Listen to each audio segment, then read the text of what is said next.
আমি RML-এ একজন ডাক্তার হিসেবে কাজ করি। 24 ঘন্টা, 36 ঘন্টা, 72 ঘন্টা ডিউটি থাকে।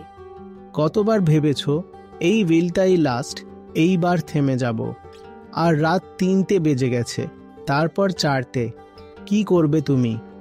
অনেক স্ক্রল করে বা টিভি দেখে বা 1 ঘন্টা স্নান করে বা 2 ঘন্টা খেয়ে এর মধ্যে কিছুই নেই, শুধু বসে আছো।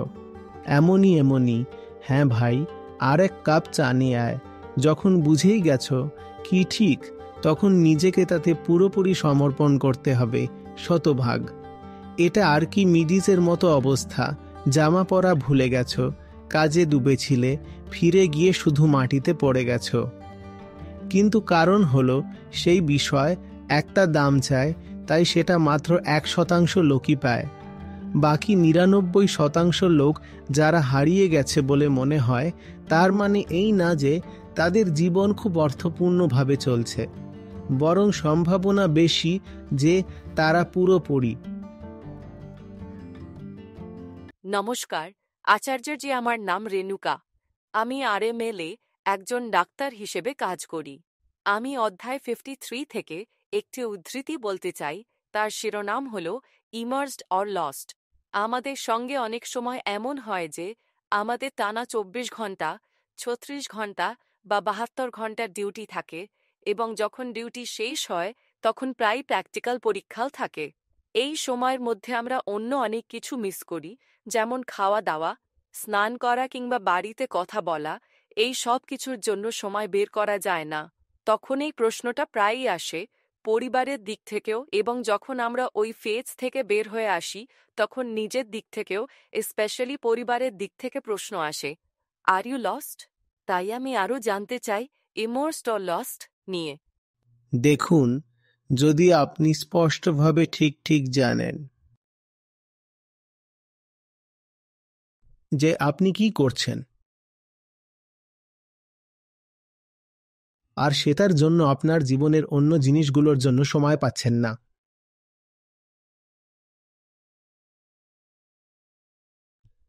তাহলে আপনার চেয়ে ভালো অবস্থায় আর কেউ নেই।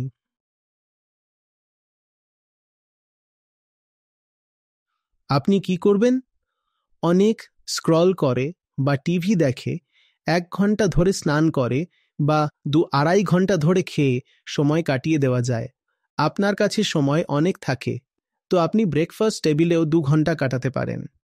আরামে মানুষ কাটিয়েই দেয়, কিছুই না, এভাবেই বসে আছে, এমনি। হ্যাঁ ভাই, আর 2 কাপ চা নিয়ে আয়। ওসব কেউ যদি দূর থেকে দেখে, তাহলে ওটা সৌভাগ্য বা প্রিভিলেজ বলতে পারে, কিন্তু আসলে ওটা জীবনের কোনো বড় উপযুক্ত প্রয়োগ নয়।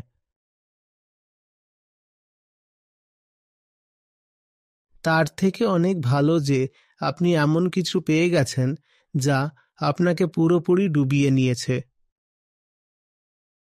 এতটাই যে তারপর আপনি এতটাই ক্লান্ত হয়ে পড়েন যে জামা কাপড় বদলানোরও সময় বা শক্তি থাকে না। সারা দিন কাজেই ডুবেছিলেন, ফিরে গিয়ে সোজা লুটিয়ে পড়লেন। এখন যদি কেউ দূর থেকে এটা দেখে, তাহলে সে ভাববে বেচারা, ও তো নিজেরই শোষণ করে ফেলেছে, বা ওর জীবনে খুব কষ্ট আছে। দেখো, একটুও আরাম পাচ্ছে না।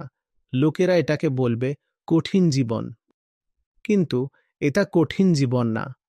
এর চেয়ে বেশি ভালোবাসায় পূর্ণ জীবন আর কিছু হতে পারে না। এই জিনিসটাকেই আমি সত্যিকারের ইমার্শন বলি। নিজের জন্য সঠিক কাজ খুঁজে বের করা। আর সঠিক কাজ মানে কিন্তু একটা নির্দিষ্ট কিছু না। যেটা এখন সঠিক মনে হচ্ছে সেটা 6 মাস পর হয়তো থাকবে না। হতে পারে আজ যেটা ঠিক মনে হচ্ছে কাল সেটা ঠিক নাও লাগতে পারে। তাই এটা খুব ডাইনামিক ব্যাপার, নিজের জন্য সঠিক কাজ খুঁজে নেওয়া, আর তারপর নিজেকে পুরোপুরি সেই কাজে ডুবিয়ে দেওয়া, নিজেকে সম্পূর্ণভাবে সেই কাজের হাতে তুলে দেওয়া। একেই একভাবে আধ্যাত্মিক ভাষায় বললে আত্মসমর্পণ বা স্যারেন্ডার বলা যায়। যা ঠিক তা জেনে ফেলেছি। আর তারপর কোনো গাফিলতি, কোনো চুরি করা হয়নি। যখন বুঝে গেছি কি ঠিক, তখন নিজেকে পুরোপুরি তার হাতে সমর্পণ করতে হবে, শতভাগ। এটাই হলো ইমার্শন। এতে সময় কিভাবে কেটে যায় বোঝা যায় না।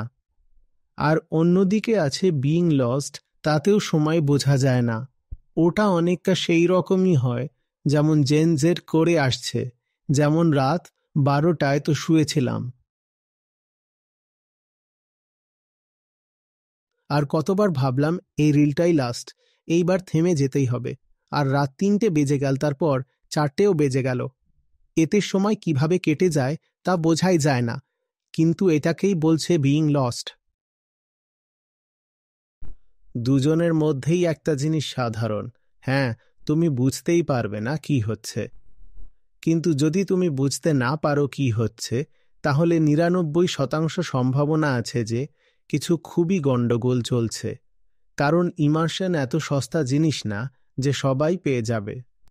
যে জীবনে পুরোপুরি নিমগ্ন, সেও অনেক সময় হারিয়ে হারিয়ে থাকে।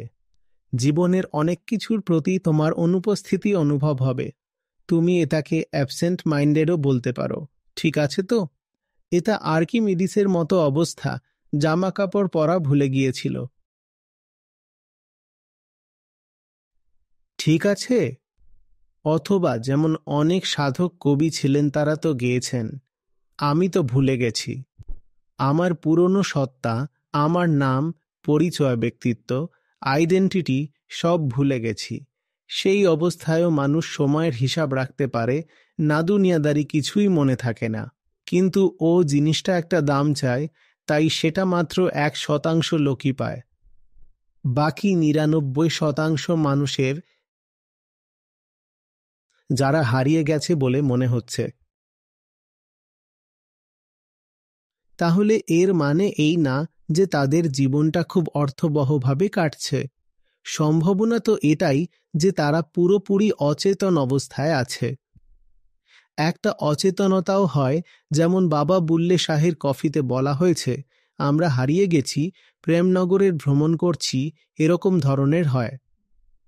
আরেক দিকে সাধারণ মানুষ যাকে তুমি রাস্তায় দেখবে, সে একেবারে হারিয়ে যাওয়া জীবন কাটাচ্ছে, যার নিজের সম্পর্কে কিছুই জানা নেই। যেন গাছ থেকে পড়ে যাওয়া একটা পাতা, যেদিকে হাওয়া নিয়ে যায়, বা লু হাওয়াতে উড়তে থাকা ধুলো, কোথাও উড়ে গেল, পড়ে গেল, আবার অন্যদিকে হাওয়া বইল তো সেখানে গিয়ে পিষে গেল। অধিকাংশ মানুষের জন্য হারিয়ে যাওয়া মানে এটাই হয়। সুতরাং মোট কথা হলো, যদি তুমি খুব হারিয়ে হারিয়ে জীবন কাটাচ্ছ, তাই এটাকে ডিফল্ট ভালো জিনিস ভেবে নিও না। যে আসল অচেতনতা, সেটা অর্জন করতে পরিশ্রম লাগে, সাহস লাগে, মূল্য আর সাধনা লাগে। যদি সহজেই তুমি এমন একটা জীবন পেয়ে যাও যাতে তোমার সময়ের কোনো হুঁশ থাকে না, দুনিয়া জাহানের কিছু টের পাও না, নিজের হুঁশ নেই, তাহলে এটা বিপজ্জনক হওয়ার সম্ভাবনাই বেশি। তাই এমন অচেতনতার চেয়ে সচেতন থাকাটাই ভালো। সাধারণ সচেতনতা ভালো।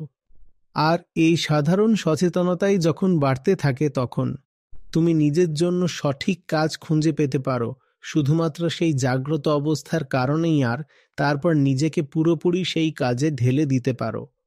তখন এক অন্য রকমের অচেতনতা আসে, বুঝতে পারছো? যদি তুমি সেই অন্যরকম অচেতনতার স্বাদ পেয়ে থাকো, তাহলে আর কারোর কথা শোনার দরকার নেই। এই জিনিসটা দূর থেকে দেখে বোঝা যায় না। এটা তো কেবল যে ডুবে থাকে তার হৃদয় জানে। আর কেউ বাইরে থেকে দেখলে সে বেচারা তো শুধু আফসোস করবে। হ্যাঁ, আফসোস করবে, আর তোমাকে কিছু সান্ত্বনার মতো কিছু দেবে, বলে উঠবে, আরে আরে বেচারি কি অবস্থা হয়ে গেছে ওর, দেখো ঠিক মতো খাওয়া দাওয়াও করছে না, ওর বয়সের বাকি লোকজন তো ঘুরে বেড়ায়, মজা করে, আর এর জীবনে তো কাজ ছাড়া কিছুই নেই, একেবারে দাসের মতো জীবন কাটাচ্ছে। হ্যাঁ, এটা দাসত্বই, কিন্তু কিসের দাসত্ব, সেটাই সবকিছু বদলে দেয়। একটা দাসত্ব আছে অচেতনতার, আর একটা দাসত্ব আছে গভীর সচেতনতার। তাই দাসত্ব করতেই হবে, কিন্তু কার? সঠিক দাসত্ব বেছে নাও, আর নিজেকে ছেড়ে দাও এই বিশ্বাসে যে হ্যাঁ, 24 ঘন্টা তোমারই আদেশ পালন হবে। ওটাই তো দারুণ ব্যাপার।